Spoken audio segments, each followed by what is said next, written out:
नमस्कार। आज के क्लास में हम लोग देखने वाले हैं क्लास 8 हिस्ट्री का चैप्टर नंबर 2 जिसका नाम है व्यापार से साम्राज्य तक कंपनी की सत्ता स्थापित होती है। तो प्यारे बच्चों, जो आपका ये चैप्टर है प्यारे बच्चों, इस चैप्टर को हमने पढ़ा रखा है। इससे पहले मैं आपको एक छोटी सी जानकारी दे दूं कि आपका जो बाबू क्लास 8 हिस्ट्री का चैप्टर नंबर 1 है उसका भी मैंने पूरा अच्छा तरीका से क्वेश्चन आंसर करवा रखा है। उस अगर क्लास को नहीं देखे तो आप लोग देख लीजिएगा, जाइएगा प्लेलिस्ट सेक्शन में, क्लास 8 का आपका हिस्ट्री का प्लेलिस्ट बना हुआ है, वहाँ से जाकर आप लोग प्लेलिस्ट चेक कीजिए। सारा सब्जेक्ट का क्वेश्चन आंसर का प्लेलिस्ट बना हुआ है। और प्यारे बच्चों, अगर आप लोग जो भी चैप्टर पढ़ना चाहते हैं तो उसके लिए आपको मेरा एप्लीकेशन डाउनलोड करना पड़ेगा। जैसे मान लीजिए आपका ये क्लास 8 हिस्ट्री का चैप्टर नंबर 2 है, तो इसका आपको नोट्स लेना होगा, इसको आपको पढ़ना होगा, पूरा अच्छी तरीके से अध्याय को समझना होगा, हर एक पॉइंट को। तो उसके लिए आपको मेरा ऐप नीचे डिस्क्रिप्शन बॉक्स से डाउनलोड करना है और वहाँ से जाकर आप लोग क्लास 8 का कोर्स लीजिएगा। वहाँ पर जाकर आप लोग नोट्स भी ले सकते हैं और जो भी इंपॉर्टेंट पॉइंट है इस चैप्टर का सब कुछ आप लोग ले सकते हैं। ठीक है, फिलहाल आज के क्लास में हम लोग क्या करेंगे प्यारे बच्चों, क्वेश्चन आंसर कंप्लीट करेंगे। ठीक है, अगर आप लोग क्लास को पूरा देखे हुए होंगे तो मुझे आशा है कि आप लोग सारा प्रश्न को अच्छे तरीके से एक बार में बना लेंगे। ठीक है,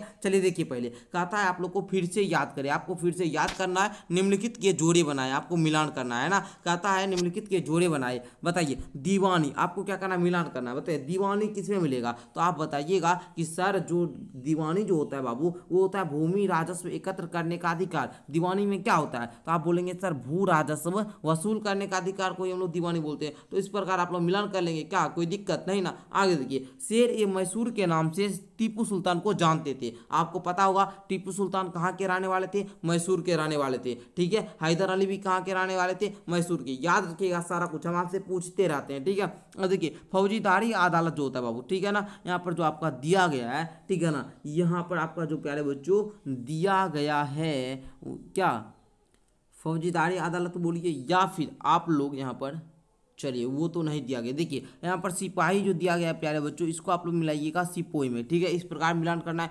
वारेन हेस्टिंग्स को मिलाइएगा, ये भारत का पहला गवर्नर जनरल थे, इसमें मिलाइएगा। और रानी जो चेन्नम्मा है बाबू, ये कित्तूर में अंग्रेज विरोधी आंदोलन का नेतृत्व किए थे। ठीक है, तो इस प्रकार आप लोग मिलान कर लीजिएगा। आई होप कि आपका जो फर्स्ट क्वेश्चन है ये क्लियर हो चुका होगा, मिलान सारे बच्चे कर लिए होंगे और इतना आसान था काहे ना करेंगे। ठीक है ना, आइए अब हम लोग आगे बढ़ते हैं। आपका सेकेंड क्वेश्चन कहता है कि रिक्त स्थान भरे, आपको खाली जगह को भरना है। कहता है बंगाल पर अंग्रेजी की जीत डैश की जंग की शुरू हुई। तो आप बताएंगे क्या प्यारे बच्चों, क्या बताएंगे, जल्दी से आप लोग बताइए यहाँ पर।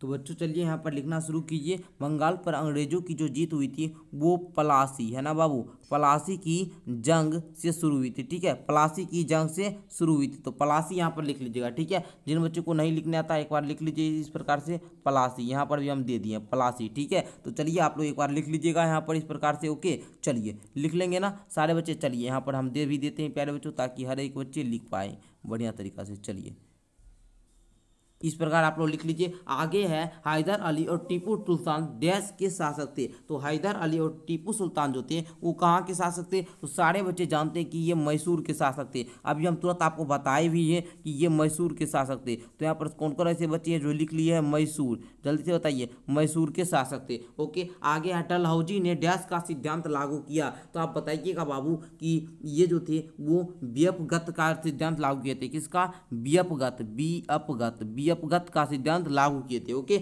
आगे है मराठा रियासतों मुख्य रूप से भारत के डैश भाग में स्थित है। तो आप बताइएगा दक्षिणी पश्चिमी भाग में, कौन सा भाग में, दक्षिणी पश्चिमी भाग में, दक्षिणी पश्चिमी भाग में। चलिए दक्षिणी पश्चिमी भाग में स्थित थी। तो प्यारे बच्चों इस प्रकार आपका सेकंड क्वेश्चन अच्छे तरीके से क्लियर हो चुका है। एंड थर्ड क्वेश्चन पे आइए। थर्ड क्वेश्चन आपका क्या कहता है, ध्यान से समझिए प्यारे बच्चों। कहता है आपका कि सही और गलत बताए, सही गलत बताना है आपको। कहता है मुगल साम्राज्य 18वीं सदी में मजबूत होता गया। बताइए मुगल साम्राज्य जो थे वो 18वीं जो सदी है उसमें मजबूत होता गया। तो ये बात बोलेंगे सर गलत है, ये बात क्या है बाबू, गलत है। तो यहाँ पर गलत लिख लेंगे। आगे है कि English east India company Bharat के साथ व्यापार करने वाली एकमात्र यूरोपीय कंपनी थी। नहीं सर, ये कंपनी नहीं, इसके साथ और भी ज्यादा कंपनी था, तो ये एकमात्र नहीं होगा। ठीक है, तो ये बात भी क्या है, गलत है। आगे है महाराजा रणजीत सिंह पंजाब के राजा थे। तो ये बात तो सही है प्यारे बच्चों, तो यहाँ पर आप लोग सही लिख लेंगे। आगे देखिए, अंग्रेजों ने अपने कब्जे वाले इलाकों में कोई शासकीय बदलाव नहीं किए। तो बाबू बोलेंगे जी सर ये बात आपका गलत बोल रहा है, नहीं उसका जो भी कब्जा वाला इलाका था उसमें बदलाव किया था, यहाँ पर बोल रहा है नहीं किया, तो ये बात भी क्या हो जाएगा बच्चों, गलत हो जाएगा। तो आई होप कि आपका जो भी थर्ड नंबर क्वेश्चन था ये क्लियर हो चुका होगा। एंड नेक्स्ट क्वेश्चन कहता है आइए विचार करें। आइए विचार करें में क्वेश्चन नंबर 4 आपका है कि यूरोपीय व्यापारिक कंपनियां भारत की तरफ क्यों आकर्षित हो रही थी। तो बच्चों उत्तर में क्या लिखिएगा, चलिए हम लोग समझने का प्रयास करते हैं। तो देखिए हम जो भी उत्तर है बाबू आसान शब्द में देने का प्रयास करेंगे ताकि हर एक बच्चा अच्छे तरीका से समझ जाए। तो बच्चों उत्तर में आपको लिखना है कि यूरोपीय व्यापारिक कंपनी जो थी वो कई कारणों से भारत की ओर आकर्षित हुई। नंबर 1 कारण उसका ये था कि भारत के साथ व्यापार करना यूरोप के व्यापारियों के लिए अत्यधिक लाभदायक और फलदायी था। कोई भी जो लोग होगा वो काहे ला चाहेगा कि हम इस ओर काम करें। मान लीजिए हम काहे ला पढ़ाना चुने, क्योंकि हमको लगता है कि हम पढ़ाने में हमको लाभ है ज़्यादा, है ना, इसलिए हम पढ़ाते हैं। मान लीजिए कोई भी लोग वो काम करने बाहर जाता है, मान लीजिए एक कंपनी है, ठीक है, मान लीजिए एक कंपनी है, अगर ये मान लीजिए हम आपको सिंपल सा उदाहरण देख बताते हैं, एक कलम को बनाता है और एक कोई पेंसिल का निर्माण करता है। उसको क्या होता है कि कलम में कम मेहनत में उसको ज़्यादा बेनिफिट होता है, पेंसिल में ज़्यादा मेहनत में उसको कम बेनिफिट होता है। तो वो जो है कौन सा काम करेगा, कलम वाला काम करेगा ना बेचने का। तो देखिए जो काम करने में लोग को लाभदायक होगा वो काम करना वो पसंद करेगा। तो भारत के साथ व्यापार करना यूरोप के व्यापारियों के लिए क्या हुआ, ज़्यादा लाभदायक हुआ, इसलिए वो क्या किया, भारत के साथ व्यापार किया। ठीक है, दूसरा लिखिएगा यूरोप व्यापारियों, जो यूरोप की व्यापारिक कंपनियां थी वो सस्ते दामों पर सामान खरीदती थी और उन्हें यूरोप के ऊंचे दामों पर बेचती थी। मतलब जो यूरोप की कंपनी थी वो भारत के इसलिए व्यापार की क्यों, यहाँ से सस्ते दाम पर खरीदता था और उसको यूरोप में ज़्यादा ऊंचे दाम पर बेचता था। तीसरा कारण था कि भारत में उत्पादित कपास और रेशम की अच्छी गुणवत्ता का यूरोप में बड़ा बाजार था। ठीक है, चौथा था कि भारतीय मसाले जैसे काली मिर्च, लौंग, इलायची और दालचीनी का यूरोप में काफ़ी मांग था। तो आई होप कि आपको क्वेश्चन नंबर 4 का उत्तर अच्छे तरीके से समझ में आ गया होगा। बस आपको उत्तर में इतना ही लिखना है। नेक्स्ट अब हम लोग देखते हैं क्वेश्चन नंबर 5 को। तो प्यारे बच्चों सबसे पहले आप लोग थोड़ा सा समझ लीजिए, अगर आप लोग इसका PDF वगैरह लेना चाहते हैं, ठीक है, PDF वगैरह लेना चाहते हैं या हमारा क्लास 8 का कोर्स वगैरह लेना चाहते हैं,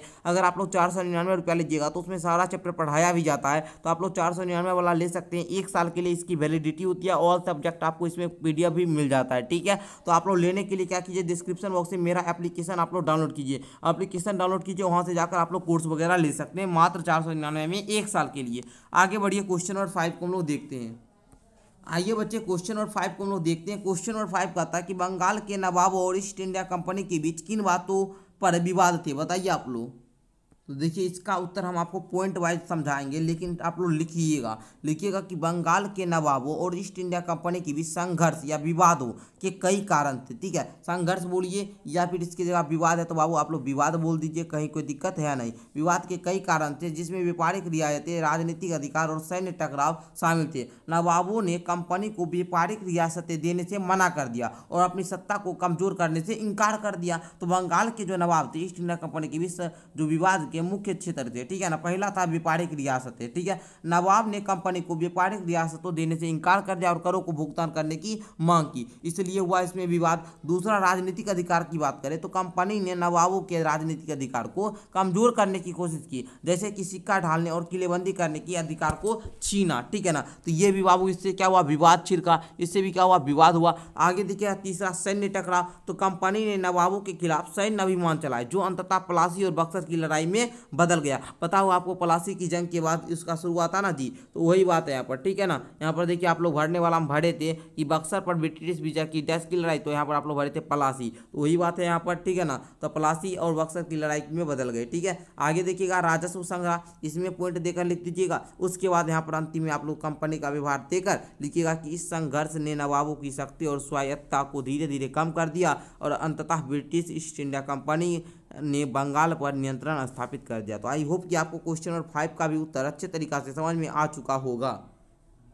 एंड नेक्स्ट क्वेश्चन हम लोग देखते हैं। क्वेश्चन नंबर 6 को कहता है दीवानी मिलने से ईस्ट इंडिया कंपनी को किस तरह फायदा हुआ, बताइए आप लोग। तो बच्चों उत्तर में आप लोग लिखिएगा कि ईस्ट इंडिया कंपनी को दीवानी अधिकार से कई तरह से लाभ हुआ। पहला लिखिएगा पॉइंट देकर कि दीवानी ने कंपनी को बंगाल के विशाल राजस्व संसाधनों का उपयोग करने की अनुमति दी, ये फर्स्ट लाभ हुआ। दूसरा लाभ क्या होता है कि ईस्ट इंडिया कंपनी ने व्यापार पर एकाधिकार कर लिया और भारत की संपत्ति की सीधी लूट शुरू कर दिया, है ना, इससे दूसरा लाभ हुआ। तीसरा लाभ क्या हुआ कि भारत से मिलने वाले राजस्व से कंपनी के खर्च पूरे होते थे और इन राजस्वों का इस्तेमाल भारत में सूती और रेशमी कपड़े खरीदने, कंपनी की सेना को बनाए रखने और कलकत्ता के कंपनी के किले कार्यालयों के निर्माण की लागत को पूरा करने के लिए किया था। ठीक है, और भी लिखना चाहे तो लिख सकते हैं, लेकिन इतना भी लिखिएगा तो काम आपका चल जाएगा। तो बच्चों आप लोग उत्तर में यहीं तक लिखिएगा, हमने यहाँ पर पूरा अच्छा तरीका से दे दिया है। ठीक है, चलिए इस प्रकार आपका ये क्वेश्चन भी कंप्लीट होता है। नेक्स्ट देखिए आपका कहता है सहायक गठबंधन की प्रणाली की व्याख्या करें, है ना। यहाँ पर देखिए बच्चे आपका दिया गया सहायक संधि व्यवस्था की व्याख्या करें। इसको इंग्लिश में सब्सिडरी अलायंस कहते हैं। तो आप लोग इस शब्द को बोलिएगा सहायक संधि, ठीक है ना। तो सब्सिडरी अलायंस को हिंदी में बोलते हैं सहायक संधि। इसकी व्यवस्था क्या करना था, व्यवस्था की व्याख्या करना था। तो चलिए बच्चों हम लोग करते हैं।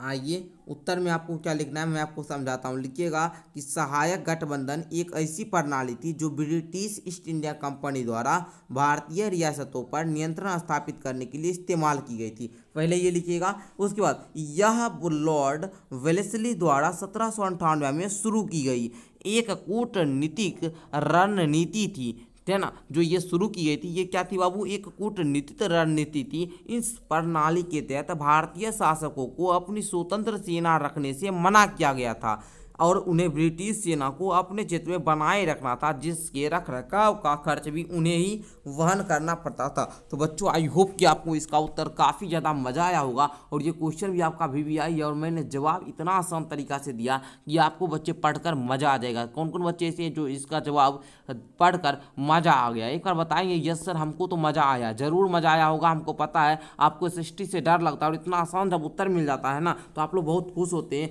बाबू देखिए हम चाहते हैं कि बच्चे आपको कुछ भी चीज़ रटना ना पड़े, है ना, इसलिए हम चाहते हैं थोड़ा बहुत तो इतिहास है बाबू, इस भी नहीं रटेंगे, जो खोज किया उसको नहीं जानेंगे, जो व्यवस्था को लाया उसको नहीं याद कर पाएंगे, तो बाबू इतिहास पढ़ने का मज़ा क्या है। तो थोड़ा बहुत तो रटना पड़ता है, लेकिन हाँ उतना भी बोरिंग नहीं लगेगा आपको, इसलिए हम आपको आसान से आसान शब्द में देने का प्रयास करते हैं ना। आगे देखिएगा बच्चे क्वेश्चन नंबर 8 आपके सामने आ चुका है। कहता है कि कंपनी का शासन भारतीय राजाओं के शासन से किस तरह अलग थी। तो बच्चों उत्तर में लिखिएगा आप लोग, देखिए बहुत आसान उत्तर है। लिखिए कंपनी ईस्ट इंडिया कंपनी का प्रशासन भारतीय शासकों के प्रशासन से कई तरीकों से अलग था। मुख्य अंतर यह था कि कंपनी का उद्देश्य व्यापार और मुनाफा था, जबकि भारतीय शासकों का उद्देश्य जो था राज्य और प्रजा की भलाई थी। कंपनी का जो प्रशासन था बाबू वो ब्रिटिश कानून और प्रणालियों पर आधारित था, जबकि भारतीय शासकों की शासन प्रणाली परंपरागत और स्थानीय कानून पर आधारित थी। सिंपल सा समझ में आया, बताइए। बोलेंगे हाँ सर समझ में आ गया, क्योंकि इतना आसान आपको उत्तर दे रहे हैं आसान शब्दों में,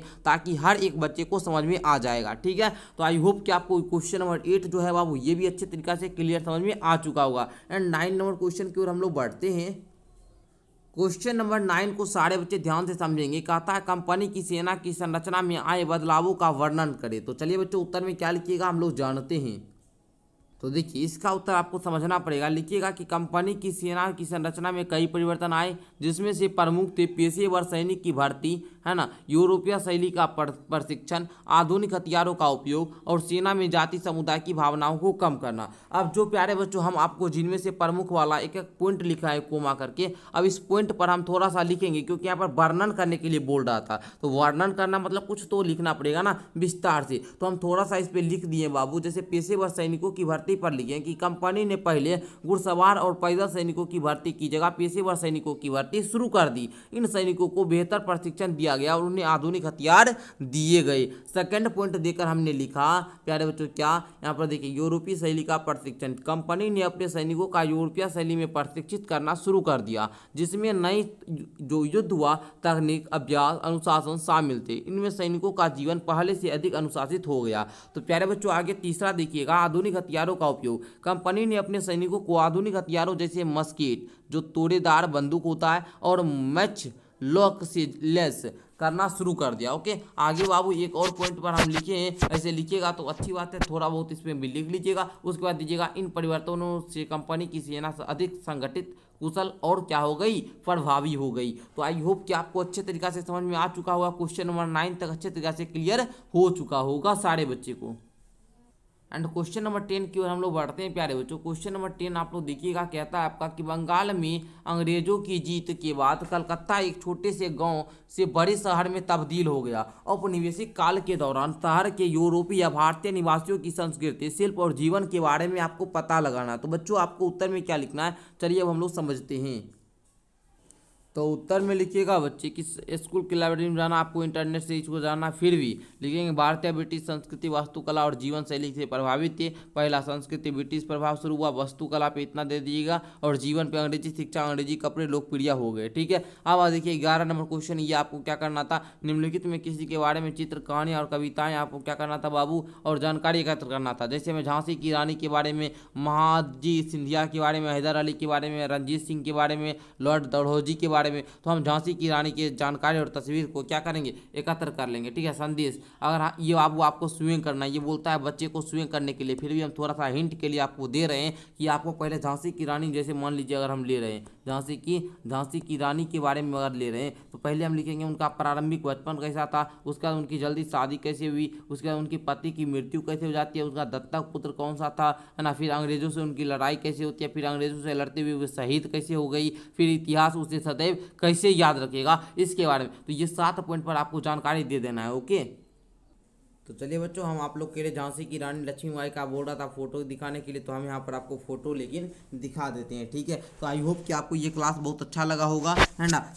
मैं आपको हर एक क्वेश्चन को करवाने का प्रयास किया और आपका पूरा क्लियर भी हो चुका होगा। तो प्यारे बच्चों, इस प्रकार आज आप लोग का चैप्टर नंबर 2 भी समाप्त हुआ। मैं मिलता हूँ जल्द ही आपको चैप्टर नंबर 3 के क्लास में। उससे पहले मैं आप लोग को थोड़ा बहुत जानकारी दे देता हूँ। अगर आप लोग प्यारे बच्चों क्लास 8 का ज्योग्राफी वगैरह नहीं देखे हो तो ज्योग्राफी देखिए। ज्योग्राफी का आपको शानदार सा हम वहाँ पर क्वेश्चन आंसर करवा दिए हैं, सिविक्स भी करवा चुके हैं चैप्टर 1 वगैरह, तो उसको भी जाकर देखिए। सब कुछ हम बता रहे हैं ना, ऑल सब्जेक्ट आपको यहीं पर मिलेगा, कहीं जाने की जरूरत नहीं है। बस आपको SVM क्लासेस को क्या करना है प्यारे बच्चों, सब्सक्राइब वगैरह कर लेना। यहाँ पर सारा सब्जेक्ट का क्वेश्चन आंसर आपको मिलेगा, मैथ, इंग्लिश, साइंस, जो भी है आपका सब्जेक्ट, दुर्वा वगैरह हिंदी का बुक है, तो सब कुछ का मिलेगा। ओनली क्या करना है बाबू, आपको प्लेलिस्ट चेक कर लेना। ठीक है, प्लेलिस्ट हम सारा सब्जेक्ट का बना दिए हैं, और डिस्क्रिप्शन बॉक्स में मेरा ऐप का लिंक है। अगर आप SPM क्लासेस संस्था से पढ़ रहे हैं तो आपको एप्लीकेशन इसका होना जरूरी है। आपके फ़ोन में इस संस्था का एप्लीकेशन रहेगा, तो वहाँ पर आप देखिएगा कोर्स वगैरह मिलता है, तो थोड़ा बहुत ले सकते हैं। ओके, धन्यवाद बच्चों।